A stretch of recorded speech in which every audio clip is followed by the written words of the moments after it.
Hello everyone, आप लोग कैसे हैं? वो बहुत ही अच्छे होंगे फ्रेंड्स। आज हम बनाएंगे बहुत ही टेस्टी और मज़ेदार नाश्ता। तो आधा कप हम लेंगे इसके लिए बेसन, आधा कप लेंगे मक्की का आटा और आधा कप ही हम लेंगे गेहूं का आटा। 5 से 6 लोग के लिए बना रही हूँ। अगर आप लोग कम हैं तो उसके हिसाब से क्वांटिटी कम या ज़्यादा कर सकते हैं।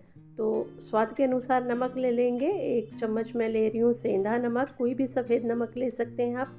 और 1 छोटी चम्मच लेना है काला नमक, इससे टेस्ट बहुत ही अच्छा आएगा। आधी छोटी चम्मच लेना है आपको जीरा पाउडर और आधी छोटी चम्मच आपको लेना है अजवाइन। इसे क्रश करके डाल लीजिएगा। अजवाइन से बहुत ही अच्छा टेस्ट भी आएगा और पेट के लिए बहुत ही फ़ायदेमंद है। अजवाइन ज़रूर लीजिएगा। और इसी के साथ हम ले लेंगे चौथाई चम्मच काली मिर्च का पाउडर और साथ में ही आधी छोटी चम्मच लेंगे सौंठ।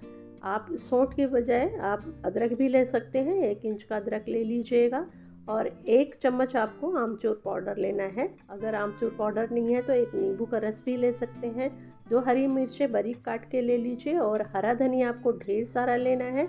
धो के अच्छे से बारीक काट लीजिएगा, ये बहुत ही हेल्दी होती है हरा धनिया। और साथ में आपको लेना है आंवला ले लीजिए, इसे कद्दूकस कर लीजिए। जो ये बारीक साइड का कद्दूकस आपके पास हो उसके से आपको कद्दूकस कर लेना है और एकदम इस तरह से बारीक आपको कद्दूकस कर लेना है। आंवले में आपको पता है बहुत ही ज़्यादा विटामिन सी होता है, बहुत ही फ़ायदेमंद है। आप सब्जियों में भी कद्दूकस करके इस तरह से डाल सकते हैं। और 1 चम्मच आपको लेना है देसी घी, इससे टेस्ट बहुत अच्छा आएगा। और साथ में ही आपको लेना है 1 बड़ा चम्मच मलाई, जो फ्रेश मलाई जो हम घर में दूध उबालते हैं और मलाई आती है वही मलाई लेना है। अगर आपके पास नहीं है तो आप फ्रेश क्रीम, अगर आपके पास कोई भी है तो ले सकते हैं। और मेथी को जिस तरह से हम साफ़ करके अच्छे से वॉश कर लीजिएगा 4-5 पानी से और फिर बारीक काट के लेना है।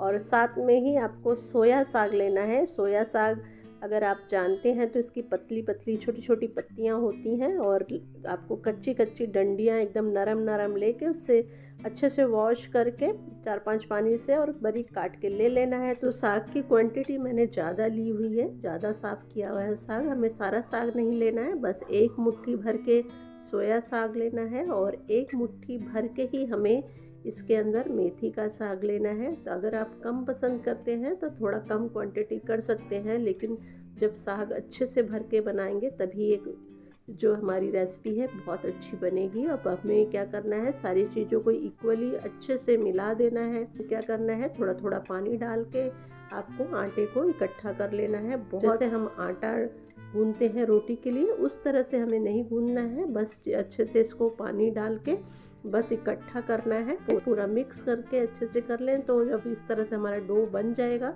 तो थोड़ा सा हाथ में तेल लेके इस डो के ऊपर लगा दीजिए। और हमें इसे रेस्ट करने के लिए नहीं रखना है, बस हमें तुरंत बनाना है, वरना ये जो आटा है गीला हो जाएगा। तो बस अपनी पसंद के अनुसार इस तरह से गोला ले लीजिए। जितना बड़ा आपको परांठा बनाना है, छोटी सी रोटी बना लेंगे और जिस तरह से हम परांठे बनाते हैं घी भर के, उस तरह से अब थोड़ा सा इसके अंदर घी लगा देंगे। तो इससे जो है परांठा और भी टेस्टी बनेगा, बहुत ही क्रिस्पी करारा और बहुत ही मज़ेदार आपका ये नाश्ता बनता है, बहुत ही टेस्टी बनेगा।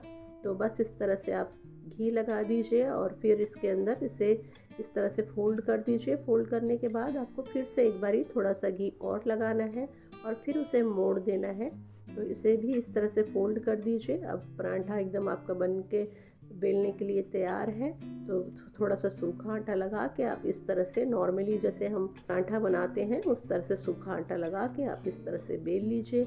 और हमारा परांठा बन के तैयार है सेकने के लिए। तो तवा मैंने गरम कर लिया है, मीडियम फ्लेम पे रखा है और इस तरह से परांठा रख देना है। जब थोड़ा सा सिक जाए तो उसे पलट दीजिए और जब हल्का सा नीचे से भी पक जाए तो आप ऊपर घी या तेल जो भी आप यूज़ करते हैं अप्लाई कर दीजिए और फिर इसे पलट दीजिए और दूसरी साइड भी आपको घी अप्लाई कर देना है और अच्छे से इसको करारा करारा सेक लेना है।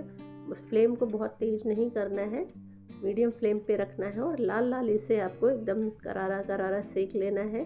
तो ये जो परांठा है इसमें थोड़ा सा तेल या घी की जो क्वांटिटी है थोड़ी सी ज़्यादा लगेगी, क्योंकि ये बहुत सोख लेता है। और अच्छे से करारा से सिक जाए तो बस प्लेट में निकाल लीजिए।